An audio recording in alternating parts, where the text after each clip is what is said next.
বেগুনের সেই রকম একটি ভর্তার রেসিপি খেতে থাকলে খেতেই থাকবেন, এত মজার। তার জন্য বেগুনটাকে একটি কাঁচা চামচ দিয়ে ফুটো করে নিয়েছি। তারপর সামান্য সরিষার তেল মাখিয়ে চুলার জালটাকে ধরিয়ে দিয়েছি। মিডিয়াম টু লো ফ্লেমে বেগুনটাকে ঘুরিয়ে ঘুরিয়ে পুড়িয়ে নিতে হবে। পোড়া হলে খোসাটাকে ছাড়িয়ে রাখতে হবে। এরপর একটি কড়াইয়ে 1 টেবিল চামচ সরিষার তেল গরম করে এর মধ্যে দিয়েছি একটি দেশি রসুনের কয়েকটি কোয়া। কয়েক সেকেন্ড ভেজে নিয়েছি। তারপর দিয়েছি বড় একটি পেঁয়াজ কুচি। পেঁয়াজটাকেও 1 মিনিটের মতো ভেজে নিয়েছি। এরপর দিয়েছি 2টি কাঁচা লঙ্কা কুচি, বড় একটি টমেটো কুচি, সামান্য হলুদের গুঁড়ো, সামান্য ভাজা মরিচের গুঁড়ো, দিয়েছি স্বাদ অনুযায়ী লবণ।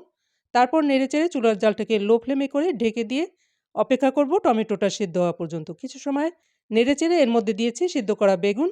এরপর খুন্তি দিয়ে ভর্তা করে নিয়েছি। যখন বেগুনের রসটা টেনে যাবে, এরকম আঠালো হয়ে যাবে, তখন ধনেপাতা কুচি দিয়ে নেড়েচেড়ে নামিয়ে নেব টমেটো ভর্তা।